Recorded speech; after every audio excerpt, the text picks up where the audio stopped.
لا إله إلا الله لا إله إلا الله لا إله. نحمده ونصلي على رسوله الكريم. أما بعد فأعوذ بالله من الشيطان الرجيم. بسم الله الرحمن الرحيم. قتل الإنسان ما أكفره من أي شيء خلقه من نطفة خلقه فقدره. سبحان ربك رب العزة عما يصفون وسلام على المرسلين والحمد لله رب العالمين. اللهم صل على سيدنا ومولانا محمد وعلى آل سيدنا ومولانا محمد وبارك وسلم.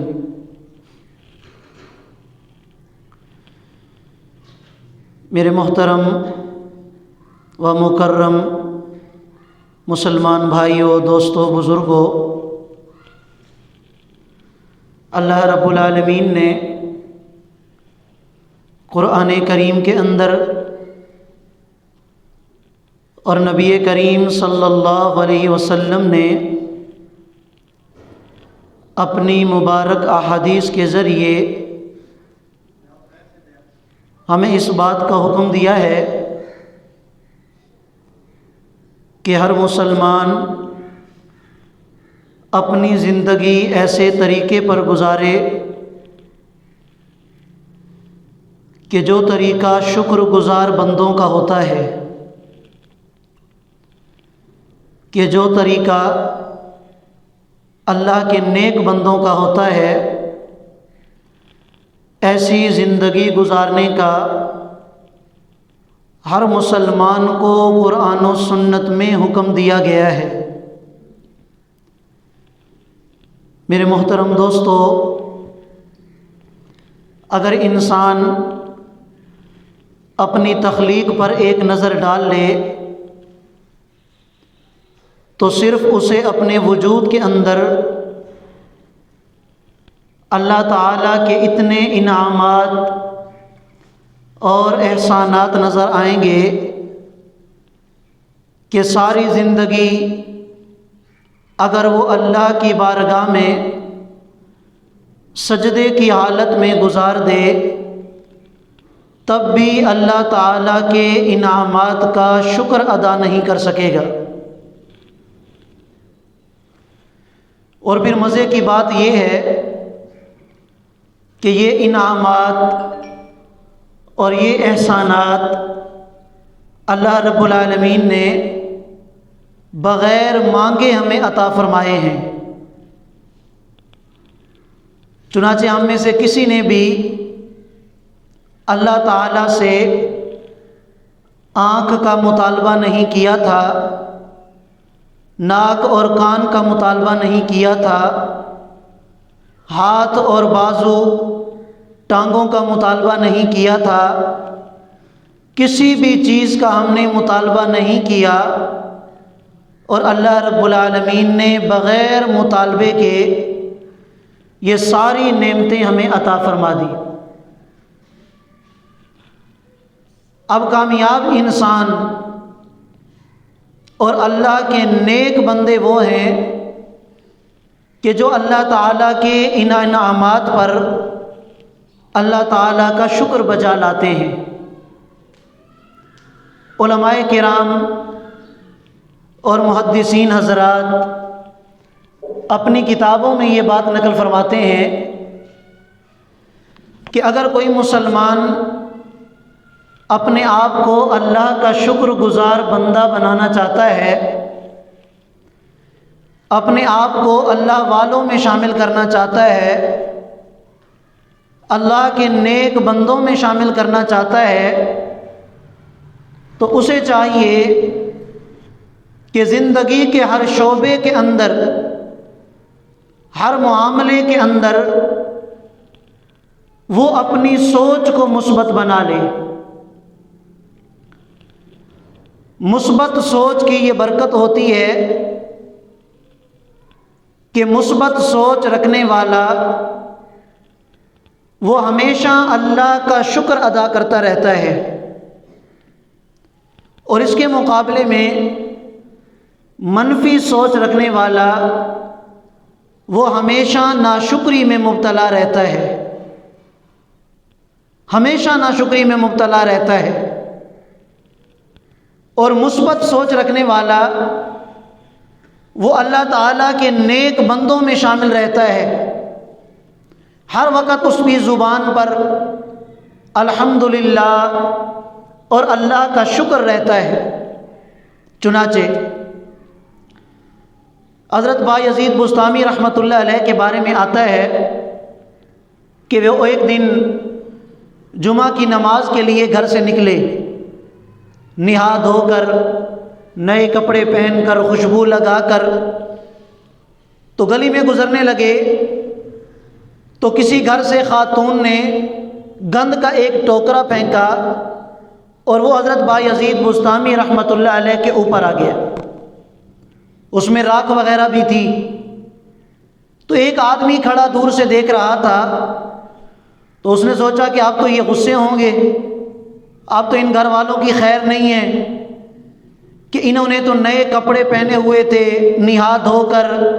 جمعے کی تیاری کر کے جا رہے تھے، اور اس خاتون نے ان کے اوپر راکھ ڈال دی، گند ڈال دیا۔ تو کیا دیکھتے ہیں کہ حضرت بایزید بسطامی رحمۃ اللہ علیہ گلی کے کنارے ایک سائیڈ پر بیٹھ کر رونے لگ گئے، شکر کے آنسو بہانے لگ گئے۔ وہ آدمی بڑا حیران ہوا اور جا کے پوچھا کہ حضرت، اس گھر والوں نے آپ کے اوپر راکھ پھینکی ہے، آپ کے اوپر گند پھینکا ہے، اور آپ بیٹھے رو رہے ہیں اور اللہ کا شکر بھی ادا کر رہے ہیں، تو اس کی کیا وجہ ہے؟ تو حضرت بایزید بسطامی رحمۃ اللہ علیہ فرمانے لگے کہ اصل میں جب میرے اوپر راکھ آئی اور گند آیا تو میں نے اللہ کا شکر اس لیے ادا کیا کہ یا اللہ، میں تو اس قابل تھا کہ میرے اوپر آگ کے انگارے برسائے جاتے۔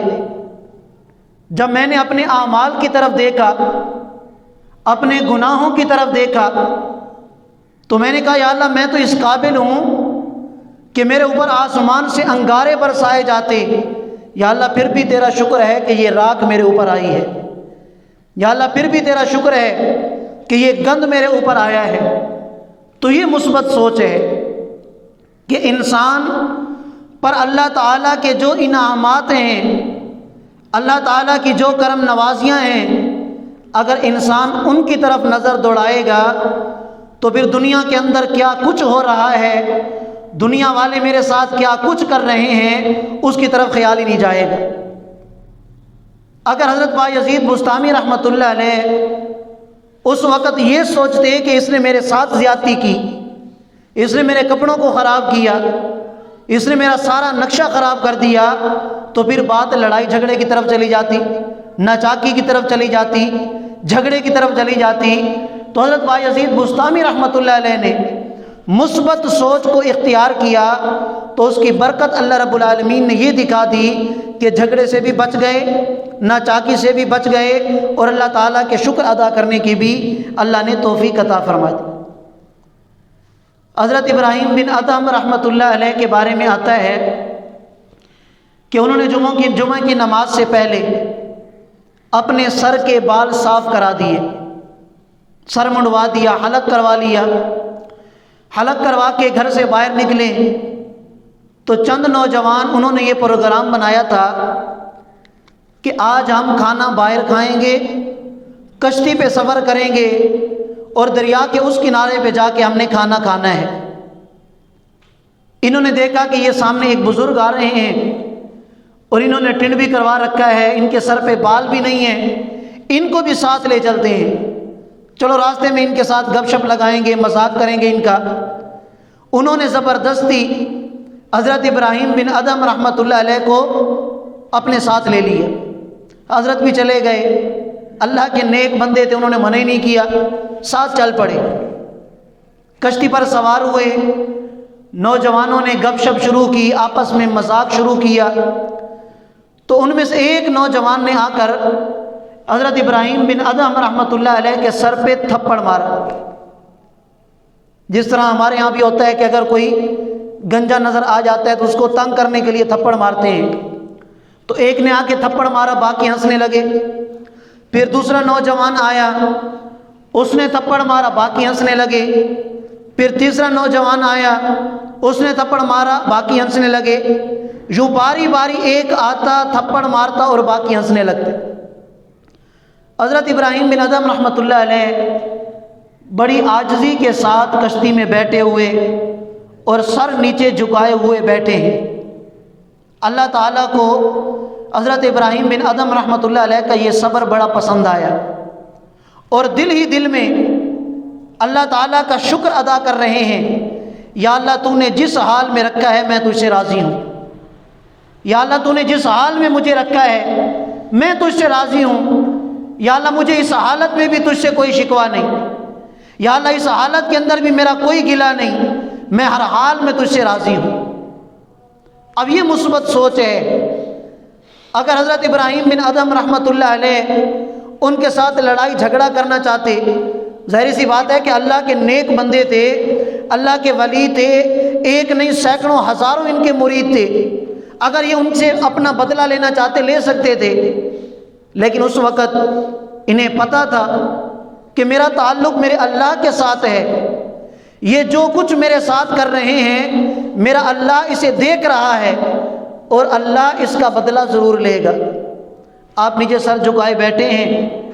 تو حضرت ابراہیم بن ادھم رحمۃ اللہ علیہ کی اس حالت پر اللہ تعالیٰ کو ترس آیا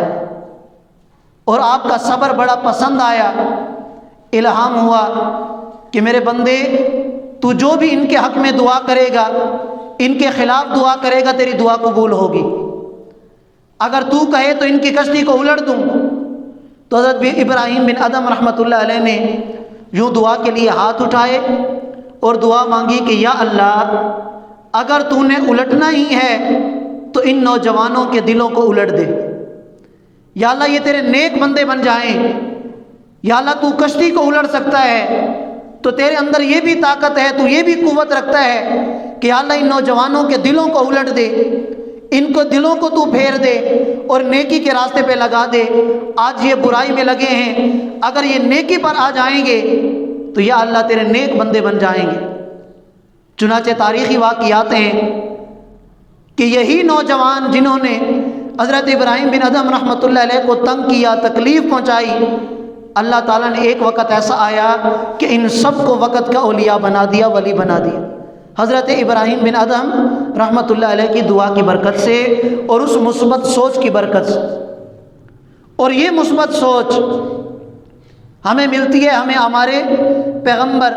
حضرت محمد صلی اللہ علیہ وسلم سے، کہ جب طائف کے لوگوں نے آپ علیہ الصلاۃ والسلام کو تنگ کیا، آپ علیہ الصلاۃ والسلام کو تکلیف پہنچائی، جسمانی اعتبار سے، ذہنی اعتبار سے، ہر اعتبار سے جب تشدد کیا گیا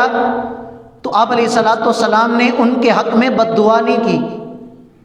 بلکہ آپ علیہ الصلاۃ والسلام نے حضرت جبرائیل علیہ الصلاۃ والسلام سے یہ ارشاد فرمایا کہ میں اپنی امت کے لیے رحمت بنا کے بھیجا گیا ہوں، اللہ نے مجھے زحمت بنا کر نہیں، سارے انسانوں کے لیے رحمت بنا کے بھیجا ہے، یا اللہ تو انہیں معاف کر دے، یہ میرے مقام اور مرتبے کو جانتے نہیں ہیں، یا اللہ تو انہیں ہدایت عطا فرما۔ تو پھر اللہ تعالیٰ نے ہدایت عطا فرما دی۔ طائف کے اندر آج آپ جا کر دیکھیں مسلمان آباد ہیں، ان کی نسلیں مسلمان ہوئیں اور انہوں نے آپ علیہ الصلاۃ والسلام پر جانیں قربان کی، دین اسلام کی خاطر انہوں نے جانیں قربان کی۔ تو یہ جو مثبت سوچ ہے جو آپ علیہ الصلاۃ والسلام سے براہ راست ہمیں ملتی ہے، اللہ کے قرآن سے ہمیں ملتی ہے، اس کی برکت یہ ہوتی ہے کہ انسان ہر وقت اللہ تعالیٰ کی رحمت کا اپنے آپ کو مستحق بنا لیتا ہے، ہر وقت اللہ کی رحمت اس پر ہوتی ہے، اللہ کی کرم نوازی اس پر ہوتی ہے۔ آج اگر ہم اپنے آپ پر نظر ڈالیں، ساری کی ساری نحوست اور ساری کی ساری یہ آزمائشیں اور سارے کے سارے یہ چھوٹے چھوٹے عذاب جن میں آج ہم مبتلا ہیں، اس کے پیچھے ہماری منفی سوچ ہے۔ آج اگر اللہ تعالیٰ نے جو کچھ مجھے عطا کیا ہے، جو کچھ آپ کو عطا کیا ہے، ہم ان نعمتوں پر نظر نہیں رکھتے، ہماری نظر ہوتی ہے دوسروں کی چیزوں پر، ہماری نظر ہوتی ہے دوسروں کی آسائشوں پر، دوسروں کی عیش و آرام پر اور دوسروں کی چیزوں پر، تبھی تو ہمارے اندر ناشکری آ جاتی ہے۔ اگر یہی مثبت سوچ ہمارے اندر ہو کہ یا اللہ تو نے جو کچھ ہمیں عطا فرمایا ہے ہم تو اس کے مستحق ہی نہیں تھے، ہم تو اس کے قابل ہی نہیں تھے، تو پھر دوسروں کو جو اللہ نے عطا کیا اس کی طرف نظر نہیں جائے گی اور ناشکری سے بھی اللہ تعالیٰ ہمیں بچا دیں گے، اور اللہ تعالیٰ اپنے شکر گزار بندوں میں ہمیں شامل فرما دیں گے۔ آج جب انسان رات کے وقت سونے لگے، اگر اسی مثبت سوچ کو اختیار کر لے کہ یا اللہ تیرا لاکھ لاکھ شکر ہے، کتنی مہنگائی کا دور ہے، کوئی چیز ہاتھ لگانے نہیں دیتی، اس کے باوجود یا اللہ تو نے مجھے اور میرے بچوں کو 3 وقت کا کھانا کھلا دیا۔ یا اللہ کچھ لوگ تو ایسے بھی ہوں گے جو ایک وقت کے کھانے کے لیے ترس رہے ہیں، جن کے پاس ایک دن کا کھانا نہیں، جن کے پاس ایک رات کا کھانا نہیں۔ یا اللہ میں تو اس قابل بھی نہیں تھا، اپنے گناہوں پر نظر ڈالتا ہوں، اپنی نافرمانیوں پر نظر ڈالتا ہوں اور پھر تیرے ان انعامات پر نظر ڈالتا ہوں، تو یا اللہ میں تیرا شکر ادا کرتا ہوں کہ تو نے یہ سب کچھ مجھے عطا کر دیا ہے۔ تو یہ جتنی بھی برکات ہمیں حاصل ہونی ہے وہ اسی مثبت سوچ کی برکت سے ہمیں حاصل ہوں گی۔ اگر ہم اپنے آپ کو اللہ کا شکر گزار بندہ بنانا چاہتے ہیں تو ہمیں اپنی سوچ کو مثبت بنانا پڑے گا، تبھی جا کر ہم اللہ کے شکر گزار بندے بنیں گے۔ اگر ہم اپنے آپ کو اللہ کا نیک بندہ بنانا چاہتے ہیں تو اس کے لیے ہمیں اللہ کا شکر ادا کرنے کے لیے اپنی سوچ کو درست کرنا پڑے گا، اپنے نظریوں کو ٹھیک کرنا پڑے گا، تب جا کر ہم اللہ تعالیٰ کے نیک بندے بنیں گے۔ سورہ سبا کے اندر اللہ رب العالمین نے 2 واقعات بیان فرمائے پوری صورت میں، اور ان میں سے ایک واقعہ حضرت داؤد علیہ السلام اور ان کے صاحبزادے حضرت سلیمان علیہ السلام کا، اور اس واقعے سے اللہ نے اس بات کی طرف اشارہ کیا کہ یہ 2 نیک بندے، ان کو جو میں نے اقتدار عطا کیا، ان کو جو میں نے نعمتیں عطا کی، انہوں نے ان نعمتوں کا حق ادا کیا، انہوں نے ان نعمتوں کا حق ادا کیا، تو اللہ تعالیٰ نے دنیا اور آخرت میں عزتیں عطا فرمائی۔ اور دوسری طرف اللہ نے قوم سبا کا واقعہ بیان کیا کہ انہیں بھی اللہ تعالیٰ نے بے شمار انعامات سے نوازا تھا، لیکن انہوں نے اللہ کی نافرمانی کی، انہوں نے اللہ کی نعمتوں کا غلط استعمال کیا، اللہ تعالیٰ نے دنیا آخرت میں انہیں تباہ و برباد کر دیا۔ آج مسلمان اپنی حالت زار پہ ذرا غور تو کرے کہ اللہ نے کیا کیا انعامات اسے دے رکھے ہیں، اللہ تعالیٰ کی طرف سے کتنے احسانات اس پر بارش کے قطروں کی طرح برستے ہیں، حالانکہ یہ نافرمان بھی ہے، حالانکہ یہ گناہگار بھی ہے، حالانکہ نہ اس کا عمل قرآن پہ ہے، نہ اس کا عمل نبی کی سنت پہ ہے، نہ اس کا عمل دین اسلام کے طریقوں کے پہ ہے، اس کے باوجود اللہ کے انعامات بارش کے قطروں کی طرح برستے ہیں، اور پھر بھی یہ بیٹھ کے کہتا ہے کہ یار بس گزارا ہے، مزہ نہیں ہے زندگی کا، پھر بھی یہ بیٹھ کر کہتا ہے کہ یار زندگی کا مزہ نہیں ہے، فلاں کے پاس تو یہ چیز ہے، فلاں کو تو اللہ نے یہ دیا ہے، فلاں کو تو اللہ نے یہ دیا ہے۔ اللہ کے بندے، جو اللہ نے تجھے دیا ہے اس پر تو اللہ کا شکر ادا کر، اگر یہ تیرے پاس نہ ہوتا تو پھر تو کیا کرتا؟ تو اللہ کی نافرمانی، اللہ کی ناشکری اور پھر منفی سوچ رکھنا، یہ ایسی چیز ہے کہ جو انسان کو دنیا آخرت میں تباہ و برباد کر دیتی ہے، دنیا آخرت کی تباہی کا سبب بن جاتی ہے۔ جیسے قوم سبا، میں نے عرض کیا کہ ان کو اللہ تعالیٰ نے بڑے انعامات سے نوازا تھا، ہر اعتبار سے وہ مضبوط تھے دنیا میں، لیکن جب ناشکری کی، نافرمانی کی، شرک میں مبتلا ہوئے، گناہوں میں مبتلا ہوئے، اللہ تعالیٰ نے ہر چیز ان سے چھین لی۔ اور یہ اللہ تعالیٰ کی ناراضگی کا ایک طریقہ ہوتا ہے، صورت ہوتی ہے کہ جب اللہ تعالیٰ کسی سے ناراض ہوتے ہیں تو ناراضگی کے بعد اللہ تعالیٰ اپنی نعمتوں کو آہستہ آہستہ چھیننا شروع کر دیتے ہیں کہ میرا بندہ، میں نے تو تجھے بڑے انعامات عطا کیے تھے، لیکن ان نعمتوں پر تو نے شکر ادا نہیں کیا، الٹا تو نے میری نافرمانی کی۔ اللہ تعالیٰ ان انعامات کو کھینچنا شروع کر دیتے ہیں اور وہ انعامات اللہ اس سے لینا شروع کر دیتے ہیں۔ ایک تاجر کا واقعہ کتابوں میں پڑھا ہے کہ اس نے ایک شادی کی بڑی خوبصورت لڑکی سے، مال و دولت بھی اس کے پاس زیادہ تھا، تو جو اس کی عورت تھی، اس کی بیوی تھی، اس کو اللہ تعالیٰ نے بڑے اچھے اخلاق عطا کیے تھے۔ اگر گھر کے دروازے پر کوئی سائل آ جاتا تو وہ اسے خالی کبھی بھی واپس نہیں لوٹاتی تھی۔ تو ایک دن کھانا کھانے بیٹھے تو دروازے پہ دستک ہوئی اور ایک سائل آیا مانگنے کے لیے، تو اس کی بیوی نے روٹی کا ایک ٹکڑا اٹھایا اور جا کر اس سائل کو دینے لگی، تو اس کا جو خامن تھا اس سے یہ برداشت نہ ہوا۔ اس نے کہا کہ یہ تو ویسے آ جاتے ہیں مانگنے کے لیے، یہ تو فلاں ہوتے ہیں، یہ فلاں ہوتے ہیں، ان کو نہیں دینا چاہیے، یہ ہے وہ ہے۔ بڑے تکبرانہ انداز میں اس نے چند بول کہہ دیے۔ اللہ تعالیٰ کی پکڑ آئی، اللہ تعالیٰ نے سارا مال و دولت چھین لیا، کاروبار میں نقصان، اتنی حالت بگڑ گئی کہ اپنی بیوی کو کھلانے کا بھی کچھ نہیں تھا۔ اس نے اپنی بیوی کو طلاق دے دی کہ جاؤ، میں تمہیں کھلا نہیں سکتا، نہ میرے پاس کچھ ہے، جاؤ میں تمہیں طلاق دیتا ہوں، تم مجھ سے فارغ ہو۔ چنانچہ وہ بیوی چونکہ خوش اخلاق تھی، خوبصورت بھی تھی، خوبصیرت بھی تھی، اپنے والدین کے گھر چلی گئی۔ کچھ عرصے کے بعد اس کا نکاح ایک اور تاجر سے ہو گیا، ہنسی خوشی زندگی گزارنے لگے۔ اس کے خاوند نے اسے اجازت دے رکھی تھی کہ اللہ نے جو صفت تیرے اندر رکھی ہے اللہ کے نام پر دینے کی، تو جتنا چاہتی ہے اللہ کے نام پر دیا کر۔ ایک دن کھانا کھانے بیٹھے،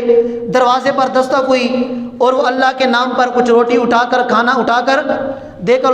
لے کر سائل کو دینے کے لیے چلی گئی۔ جب دروازے پر پہنچی اور اس سائل کے چہرے پر اس کی نظر پڑی تو چیخ مار کر اور بے ہوش ہو کر زمین پہ گر پڑی۔ اس کا خاوند بڑا حیران ہوا کہ واقعہ کیا ہے، بھاگ کے گیا۔ جب ہوش آئے تو پوچھا کہ کیا وجہ تھی، کیوں چیخ ماری، کیوں بے ہوش ہوئی، کیا کیا ہے اس نے؟ تو کہنے لگی اس نے کچھ نہیں کیا، جب اس کے چہرے پر میری نظر پڑی تو مجھے پتا چلا کہ یہ تو وہ مرد ہے جو پہلے میرے خاوند ہوا کرتا تھا۔ اللہ نے اس نے اتنا مال و دولت دیا تھا، اس کے ایک تکبرانہ بول کی وجہ سے اللہ تعالیٰ نے اس سے سب کچھ چھین لیا اور آج یہ در بدر کی ٹھوکریں کھا رہا ہے۔ تو اس کا خاوند کہنے لگا کہ تو نے مجھے نہیں پہچانا، میں وہی سائل ہوں جو تمہارے دروازے پر آیا تھا مانگنے کے لیے، اور اس نے یوں تکبرانہ انداز میں مجھے دھتکارا تھا۔ اللہ نے مجھے آج تجارت، کاروبار، مال و دولت عطا کر دیا، آج میں تمہارا خاوند ہوں اور یہ سائل بن کے آیا گیا ہے دروازے پر۔ تو اللہ تعالیٰ جب ناراض ہوتے ہیں تو پھر ناراضگی میں کیا ہوتا ہے، اللہ تعالیٰ اپنے انعامات کو چھین لیتے ہیں۔ چنانچہ علماء اللہ والے یہ لکھتے ہیں اپنی کتابوں میں کہ گھر میں عورتوں کو چاہیے کہ جب سالن بنانے لگیں تو اس میں 1-2 گھونٹ پانی کے زیادہ ڈال دیا کریں کہ اگر کوئی مانگنے آ گیا، اگر کوئی ہمارا پڑوسی بھوکا ہوا، اگر کوئی ضرورت مند آ گیا، کوئی مہمان آ گیا تو ہم کھانا اس کو بھی کھلا دیں گے۔ علماء نے لکھا ہے کہ اگرچہ کوئی مہمان نہ آئے، کوئی مانگنے والا نہ آئے، کوئی حاجت مند نہ آئے، اگر عورت سالن کے اندر یہ جو 1-2 گھونٹ زیادہ کرے گی، اللہ تعالیٰ اپنی رضا کے لیے مہمان کو کھانا کھلانے کا ثواب عطا فرما دیں گے، صرف اس چھوٹے سے عمل پر۔ تو ہر مسلمان کو چاہیے کہ اللہ تعالیٰ کے ان انعامات پر نظر کرے جو اللہ نے اسے عطا کر رکھے ہیں۔ باقی دنیا میں کیا ہوتا ہے، اللہ نے فلاں کو کتنا دیا، فلاں کو کتنا دیا، یہ اللہ کی تقسیم ہے۔ اللہ نے جسے جتنا دیا ہے اسے اس پر راضی ہونا چاہیے اور اپنی سوچ کو ہمیشہ مثبت رکھے کہ یا اللہ میں اس قابل بھی نہیں تھا کہ تو نے مجھے یہ عطا کیا، یا اللہ میں اس قابل بھی نہیں تھا۔ اگر دوسروں کی چیزوں پر نظر رکھے گا تو پھر اس کے اندر منفی سوچ پیدا ہوگی، ناشکری پیدا ہوگی، اللہ اور اس کے رسول کی نافرمانی ہوگی، تو یہ دنیا آخرت میں ناکام ہو سکتا ہے۔ تو اللہ تعالیٰ کی بارگاہ میں دعا گو ہوں کہ اللہ تعالیٰ ہم سب کو عمل کرنے کی توفیق عطا فرما دے۔ جزاکم اللہ خیر۔